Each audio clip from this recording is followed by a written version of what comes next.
Selamat pagi, salam sejahtera. Isu hangat pagi ini, Muhyiddin berkata PN akan buat comeback dalam PRU akan datang. Berita sepenuhnya.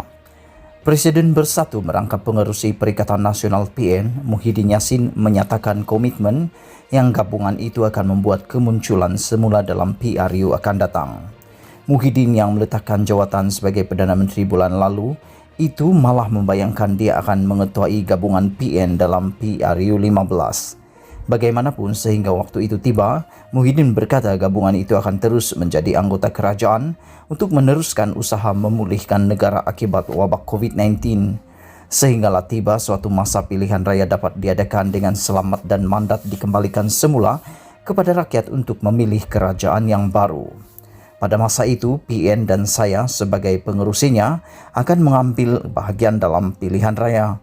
Insya Allah dengan izin Allah dan sokongan rakyat, we will make a comeback, katanya dalam ucapan sempena ulang tahun kelima Bersatu malam ini. Justru dia menggesa semua anggota Bersatu untuk melakukan persiapan dan menumpukan usaha untuk memperkukuh parti di peringkat akar umbi. Selain itu, dia juga menggesa ahli parti itu untuk terus membantu rakyat serta memperkukuh kerjasama dengan parti komponen PN, khususnya di peringkat bahagian dan cawangan. Dasar kita ialah kita tidak boleh bersendirian dalam menghadapi pilihan raya. Kita memerlukan sokongan parti komponen PN dan parti rakan lain untuk memenangi pilihan raya dan membentuk kerajaan. Buktikan budaya politik Bersatu ini berbeza. Politik kita ialah politik khidmat, politik prihatin, politik jasa kepada rakyat, tanpa mengira kaum dan agama. Politik kita bukan politik iri hati dan hasad dengki, bukan politik perkauman yang melampau, bukan politik adu domba, tamak haluba dan kemeru kuasa, katanya. Muhyiddin mengumumkan peletakan jawatan sebagai Perdana Menteri pada 16 Ogos lalu selepas hilang majoriti sokongan ahli parlimen. Ia selepas 15 ahli parlimen UMNO menarik balik sokongan kepadanya, menyebabkan dia hanya mempunyai 100 sokongan ahli parlimen, kurang 11 untuk mencapai majoriti. Kedudukannya digantikan Naib Presiden UMNO Ismail Sabri Yaakob. Kesemua ahli parlimen Bersatu turut menyokong Ismail untuk memegang jawatan itu. Mengapa Bersatu sokong Ismail? Muhyiddin turut memberi penjelasan berhubung sokongan tersebut dalam ucapannya malam tadi. Dia berkata, jika sokongan tidak diberikan kepada Ismail, keadaan politik negara akan terus terumbang-ambing, memandangkan tiada siapa yang mendapat sokongan majoriti.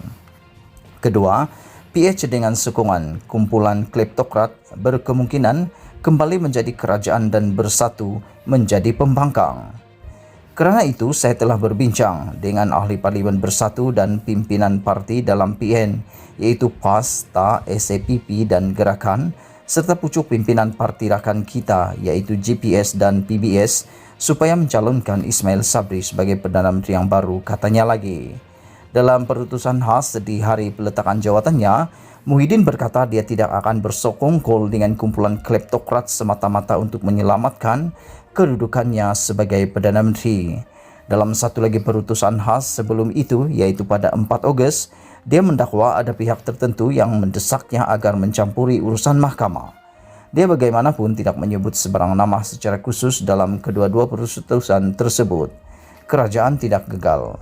Muhyiddin juga sekali lagi menegaskan bahwa pentadbirannya tidak gagal dalam menangani wabak COVID-19. Katanya strategi utama pentadbirannya yaitu program vaksinasi kini telah menunjukkan hasilnya dengan hospital di Lembah Kelang, dahulunya menjadi kawasan penularan paling buruk, mula menunjukkan pengurangan pas sakit dan sektor ekonomi sosial dan sukan mula dibuka secara beransur-ansur. Rakyat mula menarik nafas lega kerana mereka sudah boleh bekerja, berniaga dan mencari sumber pendapatan. Tetapi masih ada pihak yang kata kita gagal. Kita sebenarnya tidak gagal, mereka yang nak lihat kita gagal.